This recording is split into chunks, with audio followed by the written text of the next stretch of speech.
Hey dan halo semproters dimanapun kalian berada, selamat datang kembali di channel ini, tentunya untuk menonton cerita film mantap. Ditinggal oleh pasangan hidup untuk selama-lamanya pastilah sangat menyakitkan. Perasaan rindu untuk ingin bertemu pun pasti akan selalu datang menghantui perasaan. Namun, bisa saja suatu hari kita akan dipertemukan oleh seseorang yang bisa mengobati rasa sakit dan rindu akan belayan kasih sayang.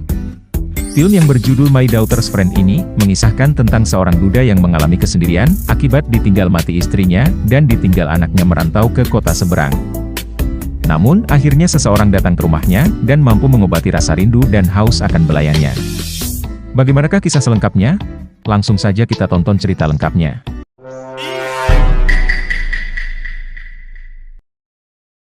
Di sebuah rumah di suatu pedesaan di Korea Selatan, hiduplah seorang duda beranak satu yang bernama Won-ki, yang tinggal seorang diri setelah kematian istrinya. Hari itu, ketika ia sedang bersih-bersih, tiba-tiba seseorang datang, yang ternyata itu adalah anaknya yang bernama Eun-ji, yang baru saja datang dari luar kota untuk menempuh studinya. Setelah sekian lama tidak bertemu, akhirnya mereka berdua bisa kembali duduk di satu meja untuk makan bersama. Di sanalah mereka saling melepas rindu dan menceritakan pengalaman masing-masing selama tidak bertemu.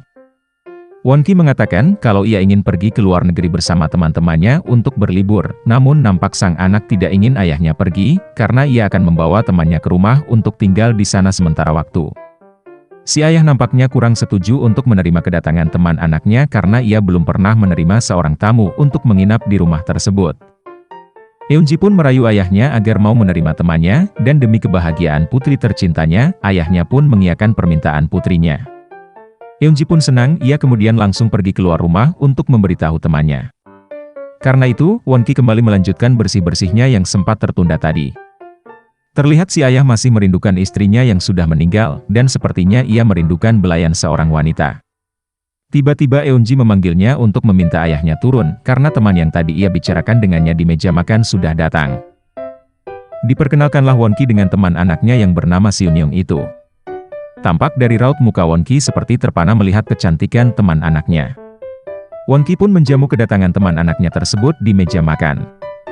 Di sanalah Won-ki berkenalan lebih jauh dengan teman anaknya tersebut, sambil menikmati hidangan barbeque ditemani juga dengan soju. Won-ki berusaha untuk mencairkan suasana, agar teman anaknya tersebut tidak canggung ketika berada di rumahnya. Mereka pun akhirnya kekenyangan dan juga mabuk setelah menenggak banyak miras tadi.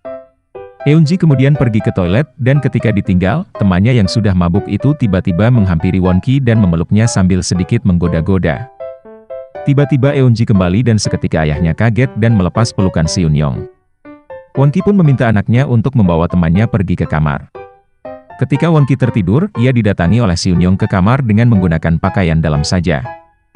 Seun-young perlahan melepas pakaiannya satu persatu, dan terjadilah hubungan perkelaminan di antara mereka berdua. Namun ternyata itu hanyalah mimpi indah sang ayah yang sepertinya sangat haus akan belayan wanita. Pagi harinya, Won-ki dan anaknya menikmati sarapan yang dibuat oleh anaknya. Saat itu Won-ki mengatakan kepada anaknya bahwa temannya tersebut sangat mirip dengan istrinya. Karena itulah, kemarin untuk pertama kalinya Won-ki minum sangat banyak, mungkin ia merasakan kehadiran istrinya kembali di rumah tersebut. Selesai makan, Won-ki pergi ke kamar mandi yang ternyata di dalamnya ada Seun-young. Seun-young menyapanya, dan ayahnya pun gagal fokus dengan pakaian yang digunakan Seun-young. Seperti biasa, Won-ki melakukan kegiatan sehari-harinya yaitu membersihkan rumah. Seun-young yang bosan mengerjakan novelnya, tiba-tiba datang menghampiri Won-ki, dan ia menawarkan diri untuk membantu Won-ki membersihkan rumah. Dengan senang hati Won-ki menerima bantuan tersebut, dan ia duduk di sofa. Melihat kelakuan teman anaknya tersebut, ia jadi kembali teringat dengan istrinya, yang biasanya melakukan bersih-bersih, ketika ia sedang bersantai menonton TV di sofa, dan biasanya mereka pun saling bermesraan.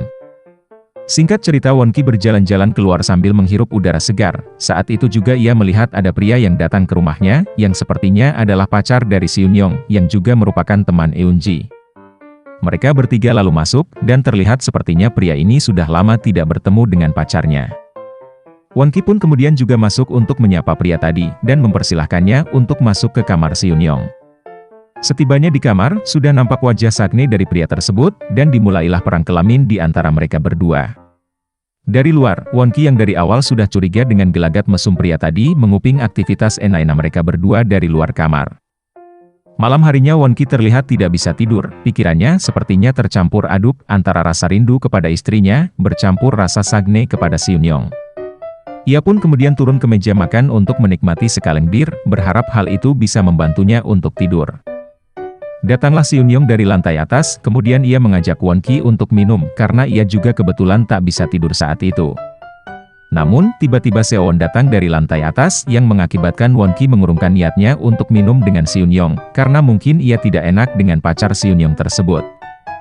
Seon-young pun marah kepada pacarnya karena ia tidak seharusnya turun dan membuat Won Ki canggung untuk minum dengannya. Seo-won menjawab, kalau ia hanya khawatir jika Seon-young minum berdua dengan Won Ki, maka nantinya akan terjadi sesuatu yang enak-enak. Terjadilah pertengkaran di antara mereka berdua yang mengakibatkan kaki Seon-young tak sengaja terkilir.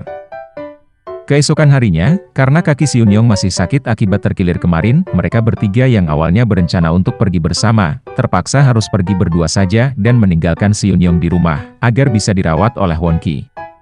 Mereka berdua pun pergi dan Won Ki membawa Seon-young ke kamar, untuk melakukan perawatan lebih mendalam. Saking mendalamnya perawatan yang diberikan Won Ki, sampai-sampai ia merawat bagian dalam tubuh Seon-young lainnya hingga mereka berdua berpatnam-patnam.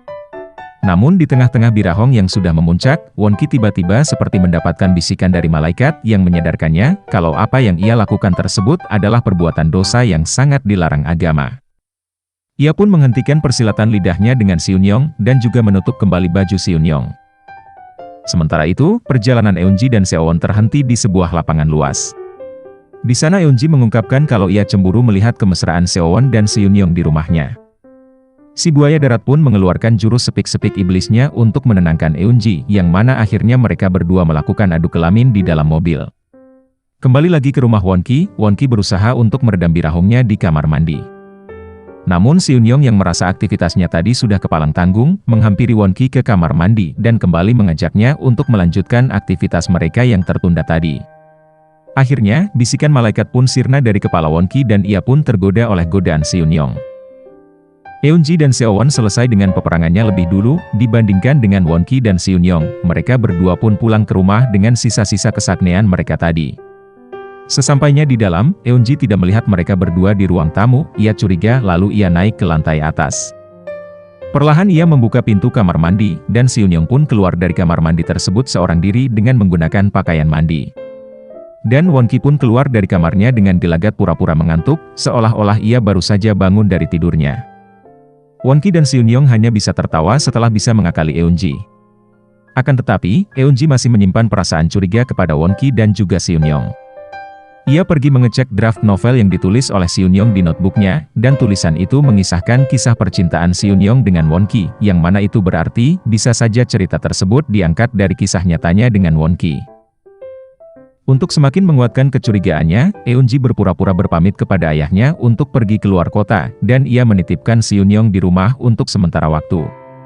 Dan akhirnya kecurigaan Eun-ji pun terjawab ketika malam harinya ia melihat ayahnya dan Seon-young melakukan patnam-patnam. Ia lalu memergoki mereka berdua, dan terjadilah pertengkaran di antara Eun-ji dan Seon-young yang membuat Seon-young emosi dan mencekik Eun-ji. Won Ki yang merasa bahwa anaknya sedang dalam bahaya kemudian mengambil sebuah pot, lalu memukul Seon-young dengan pot tersebut. Akhirnya Seon-young pun mati di tangan Won Ki, dan film pun berakhir dengan ending yang sangat tidak jelas. Terus terang saya sendiri bingung dengan jalan cerita film ini, namun setelah saya pikir-pikir lagi, saya baru ingat kalau ini adalah film esek-esek yang mungkin hanya difokuskan ke bagian perlendirannya saja. Pesan positif yang mungkin bisa diambil dari film negatif ini adalah, janganlah meninggalkan teman kita sendirian di rumah, apalagi teman kita merupakan lawan jenis dari orang tua kita, karena hal tersebut bisa menimbulkan suatu kemaksiatan yang tidak diinginkan. Selain itu, dapat diambil sebuah pelajaran, kalau kaki kita sedang terkilir, mungkin berpatnam-patnam bisa menjadi salah satu solusi, untuk menyembuhkan sakitnya, seperti yang dilakukan pada film ini. Saya pamit undur diri, sampai jumpa di cerita-cerita film selanjutnya.